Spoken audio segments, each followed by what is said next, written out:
Hello and welcome to the in-depth series section of Drishti IAS. I'm Aisha, and in today's episode we will be discussing the topic of Supreme Court verdict on VVPAT.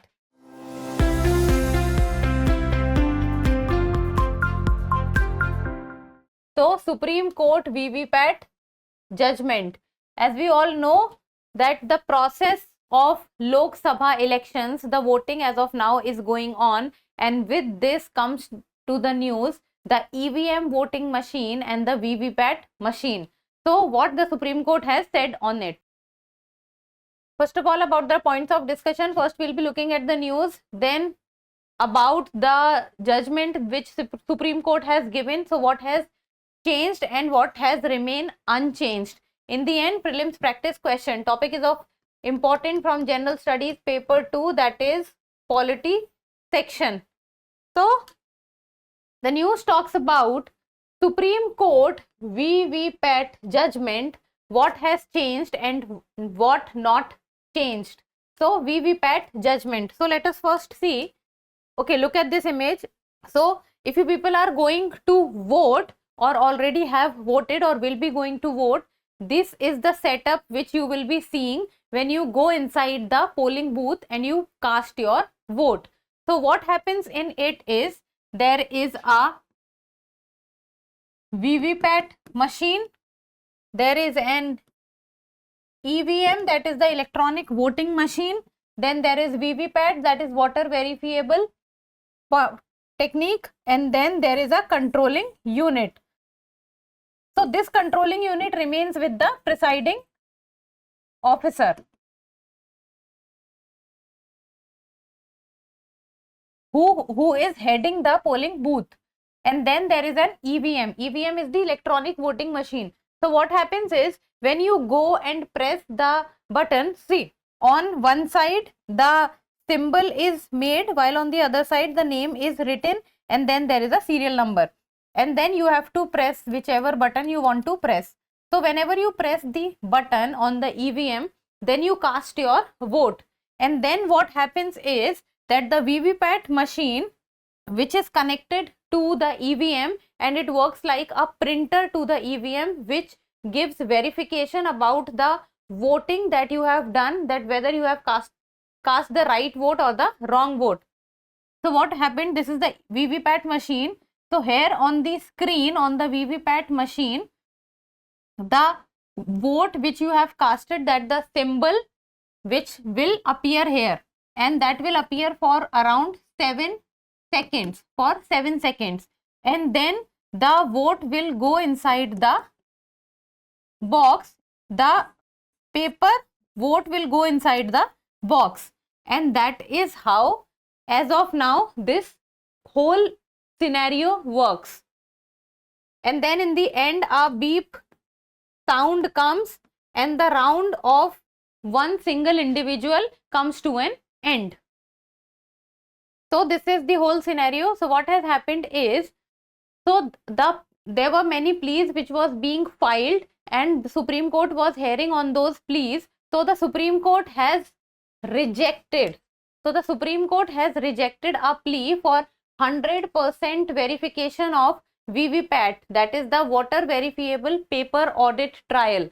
So voter verifiable paper audit trial means that the voter who has casted the vote, it verifies the vote in the form of a paper.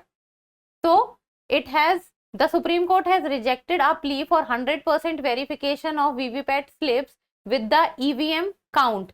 So a plea was filed that this is EVM, this is VVPAT, this is EVM, and this is VVPAT. So the plea was saying that whatever the paper slips are there in the VVPAT machine, 100% verification of those slips needs to be done, as this will increase transparency and people will be confirmed that yes, whatever vote they have casted on the EVM machine, so exact vote has been put into the VVPAT machine. But this 100% verification plea was rejected by the Supreme Court. So the Supreme Court has rejected a plea for 100% verification of VVPAT slips with the EVM count, and So this is what the Supreme Court has said. So in total 3 pleas were taken into consideration by the Supreme Court, and these 3 pleas were that we should return to the paper ballot system. Earlier the paper ballot system was there in our country, then came the time of EVM, that is the electronic voting machine.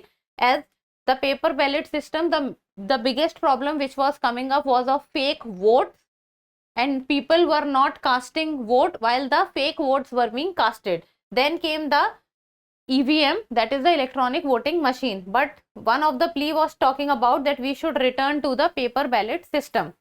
Then there was second plea which talked about that the printed slips on the VVPAT machine should be given to voters to verify and put in the ballot box for counting. So it is saying that as of now the VVPAT machine does not give out the slip to the voters. So it is saying that the slip should be given out to the voter, and then the voter will put it in the ballot box and then it will be counted. So this was also one of the pleas. And then the third one, that there should be 100% counting of VVPAT slips in addition to electronic counting. So this plea has been completely rejected, and we are not moving back to the paper ballot system.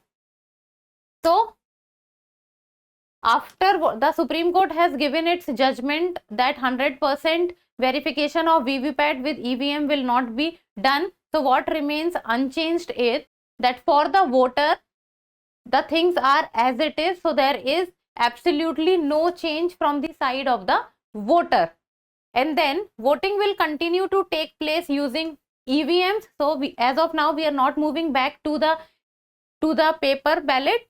So as of now voting will continue to take place using EVMs with 100% of the machines attached to a VVPAT unit. So EVMs will be attached to the VVPAT units, that will be 100%, and we are not going back to the paper ballot system. The EVMs will continue to work. As per the existing provisions, VVPAT slips of 5 randomly selected assembly constituencies or segments would be counted to verify with the count of the EVMs. So as of now what happens is that the EVMs which are connected to the VVPAT machine, so randomly, absolutely randomly, at 5 places or 5 constituencies. As of now EVM machine and VVPAT machine are connected, that is 100%, and randomly the 5 constituencies. So randomly in 5 constituencies the checking is being done with regard to EVM's connection with the VVPAT and whether both are working properly or not. See, as per the existing provisions, it means what is going on presently is that VVPAT slips of 5 randomly selected assembly constituencies or segments would be counted to verify with the count of the EVMs. So out of nowhere, at random basis, 5 EVMs and VVPATs are checked with each other, so to see that whether EVMs and VVPATs are working nicely or not.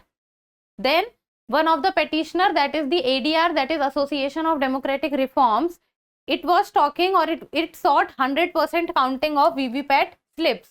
So this was rejected. So this plea was rejected of ADR, and EVMs will continue. 100% VVPAT machines will be attached to the EVMs, and for the voter there is absolutely no change. But there are few changes which has been made, and there are 2 major changes which the Supreme Court has said in its judgment, and that is the apex court has directed the Election Commission, which is a constitutional body, to adopt some new procedures post polls. So some procedures will be adopted, and 2 of them being very major. Post polls, it means that not when the polling is going on or before polling, it will be done when the polling is over. It means post polls, after the polling is done. So the Election Commission to seal and store the SLUs, which is the symbol loading units, for 45 days after declaration of results.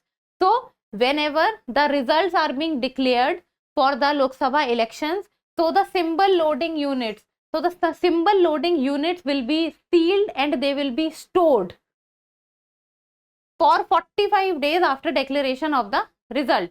Now imagine if on any month 30th the results is being declared, so next to next month 15th is till when the SLUs will be sealed and stored.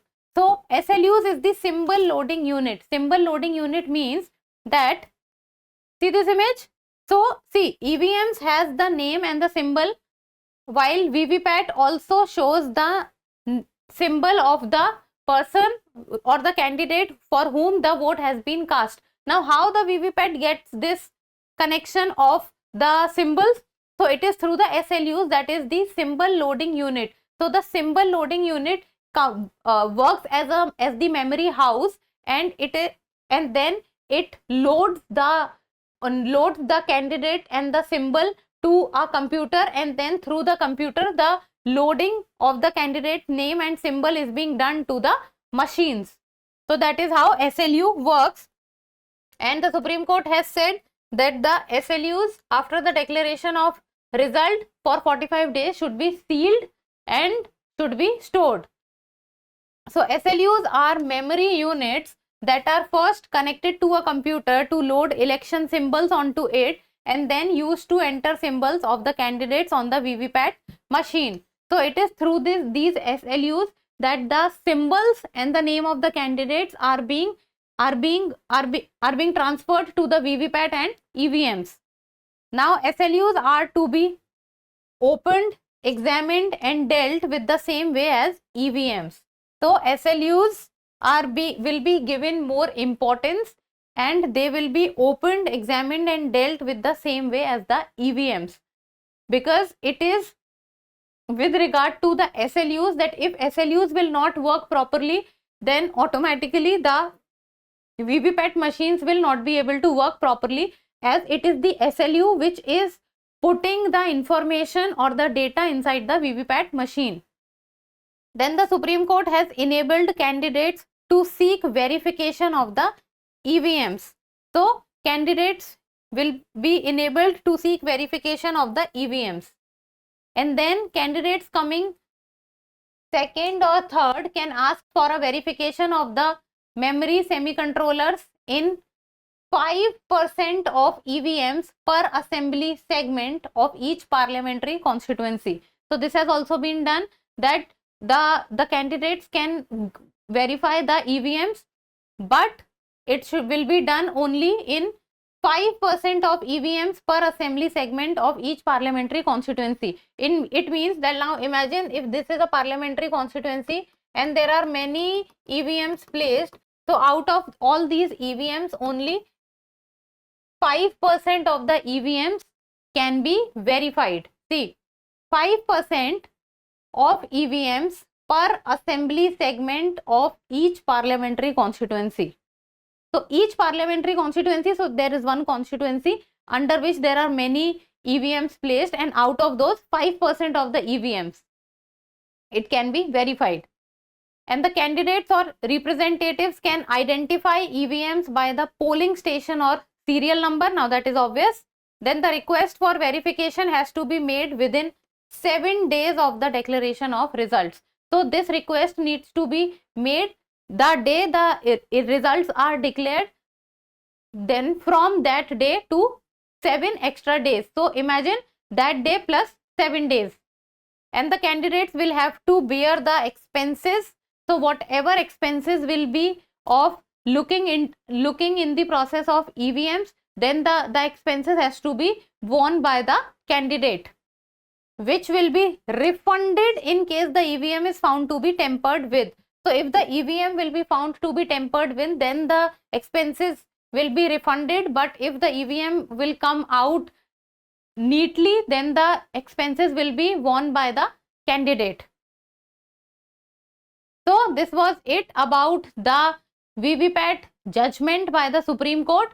So what has changed and what has remained same, and there are two major changes. First is SLUs, for 45 days, and second is the 5% of EVM verification in the constituency. Now in the end, a prelims practice question, and you people will give me the answer in the comment section. It is a PYQ of the year 2017. First, consider the following statements. First, the Election Commission of India is a 5-member body. Second, the Union Ministry of Home Affairs decides the election schedule for the conduct of both general elections and by-elections.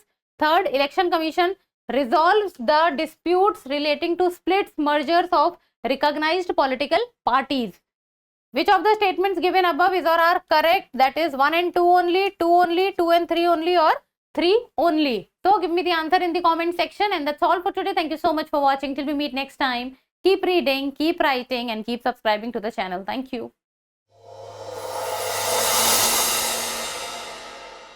For more informative content, like, share and subscribe, and do not forget to press the bell icon to get the notifications.